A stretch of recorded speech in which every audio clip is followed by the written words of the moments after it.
What's up, family? It's your girl Bree, and welcome to It's a Breeze.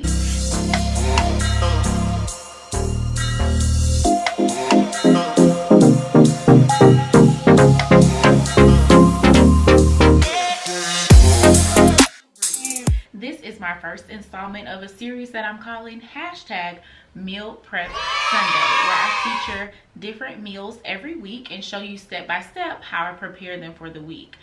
This is by no means a way to say these are foods that you should or should not be eating.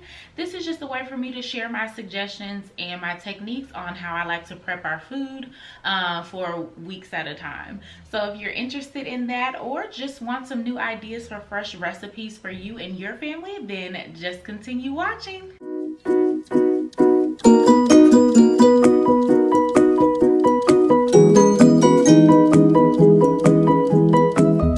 Okay, family, so starting off with breakfast, this week we're going to be doing homemade granola bars, and these are all the ingredients you'll need: bananas, oatmeal, craisins, hemp seeds, and sunflower. First, to start your granola bars, you're going to preheat your oven to 350. You're just going to line your pan with some parchment paper.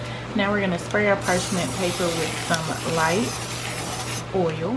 Next up, we're just gonna peel 3 medium-sized bananas and mash them up very, very well.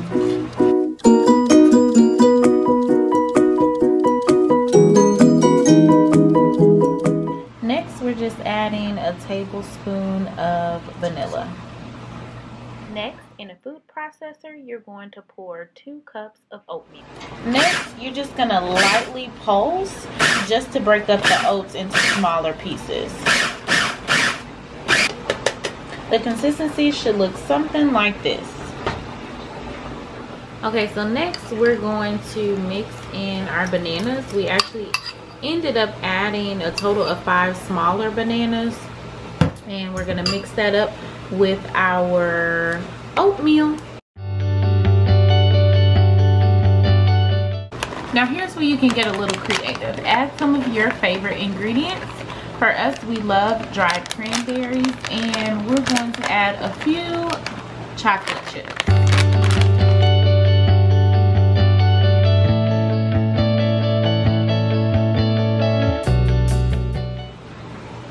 Next, don't forget to add just a pinch of salt and some ground cinnamon. Give that a final mix, and then we're going to transfer that to our parchment lined pan.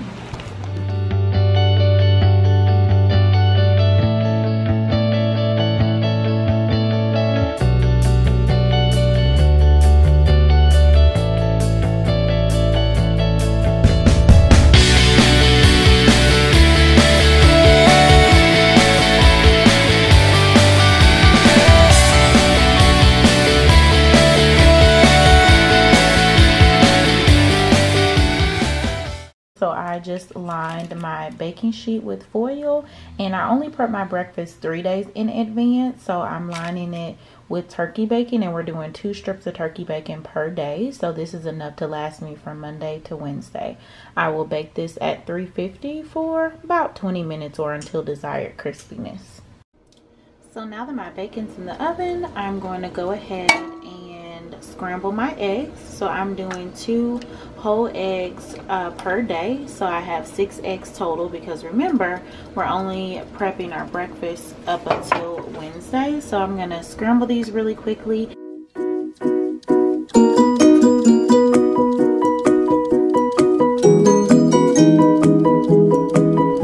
And just like that, we're done with our scrambled eggs, and this is how our turkey bacon looks when it's nice and done. So we'll just wait for our granola bars to set and then plate our breakfast.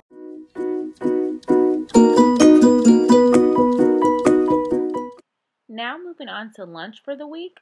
This week we're going to be having grilled chicken breast with steamed broccoli and brown rice. So let's get started. We're gonna be grilling our chicken this week, so I will show you the seasonings that I'm gonna use. Some chopped garlic and garlic powder, because I love garlic, y'all. It's so good. Some ground ginger, a little bit of crushed red pepper for some spice, and then some ground black pepper and rubbed sage. I'm also going to use the juice of a lemon and the zest of one whole lemon. So let's get to seasoning. I'm also deciding to add a little bit of parsley flakes for some color.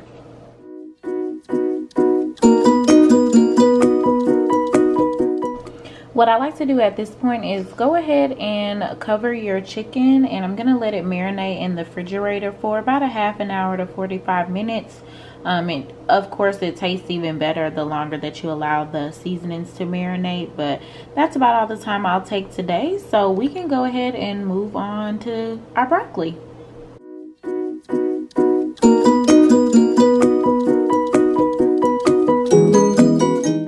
So as you can see, I already thoroughly washed our broccoli. So now I'm just cutting up our florets at an angle to ensure that I'm not cutting away any of the good nutrients that comes from the stem.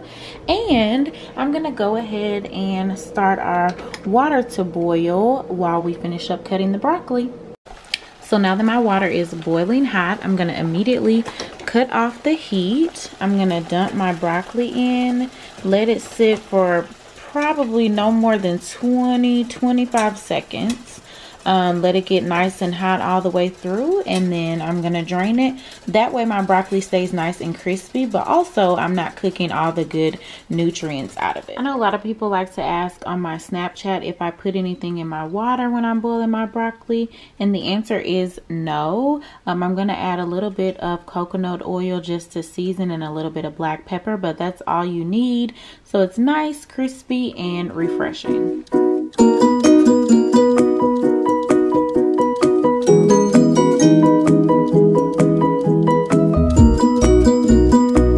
Okay, so now that our chicken's been marinating in the fridge for about a little bit over an hour now, actually, I've preheated our skillet that we're going to be grilling our chicken on with some grapeseed oil. I really love using grapeseed oil because it brings out the natural flavors of the food that you're cooking with, but you can use whatever oil or nothing that you prefer. So we're going to go ahead and start cooking this chicken. Make sure that your pan or skillet, whatever you're using, is very hot. And what I'm doing is just pressing down the chicken to ensure that the full side of the chicken is making contact with the heat at one side to ensure that our chicken cooks evenly and at the same time. So the easiest way to tell when your chicken's ready to flip is when it starts turning white around the edges. Then you know, go ahead and flip that bad boy. And see how it's starting to make a nice little caramelized crust. That's why I really like using the grill, and it's quick and easy cleanup, which is of course always the goal when we're meal prepping. Not sure how to know if it's done on the inside. Just give it a small little push in the middle, and if it bounces back, then it's still raw in the center. But if it's starting to get a little firm, then it's time to take it off. So it's nice, juicy, and tender, but not too tough. Okay, so for our lunches, we're doing 2 strips of our grilled chicken. I'm measuring out 1/4 cup of brown rice, 1/2 cup of fresh steamed broccoli.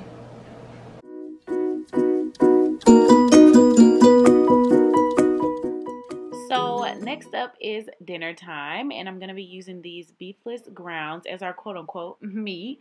I'm also going to throw in some of these organic green peas and mix it all together with some homemade marinara sauce.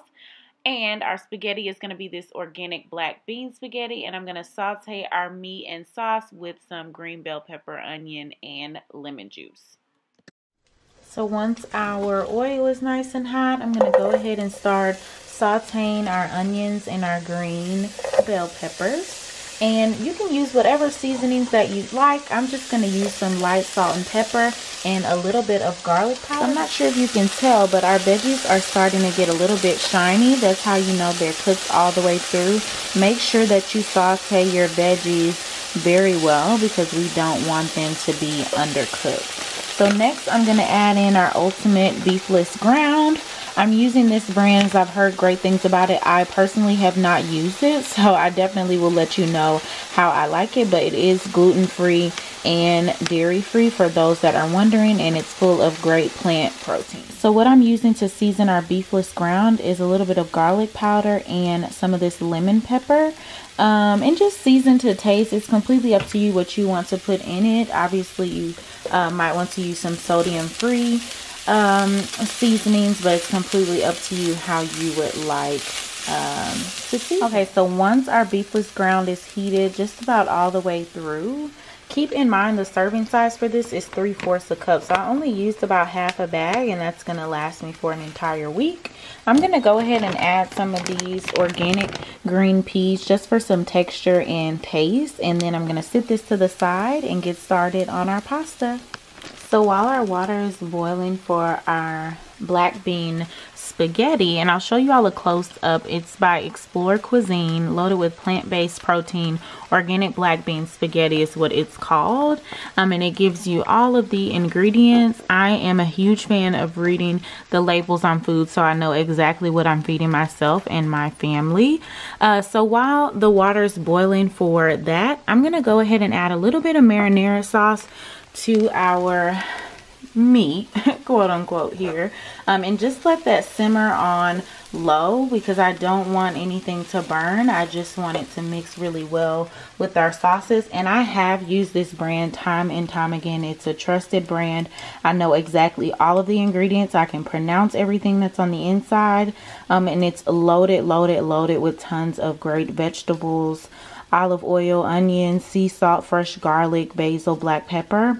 Definitely love this brand if you're looking for some type of marinara sauce or sauce if you're not making it homemade yourself, that's not loaded with preservatives or things that your body is just not created to break down. I would highly recommend this one.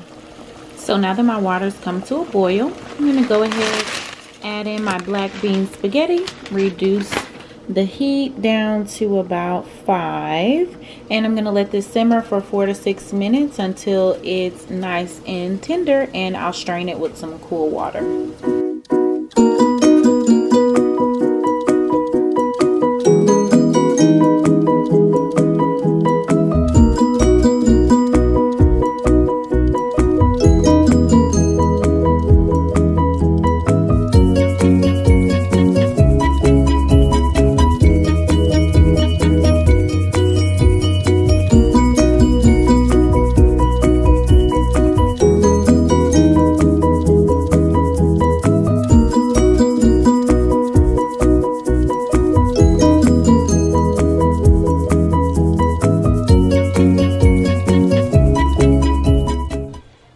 Like that, we have our half a cup of strawberries and apple, in addition to our tuna packs ready to go for the week.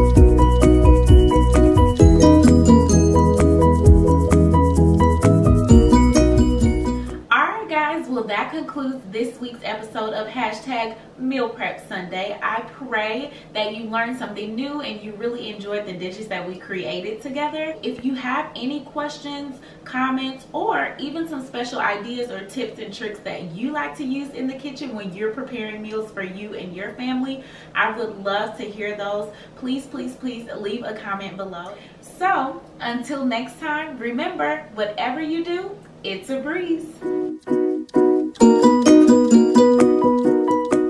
Until next time, it's a breeze. And again.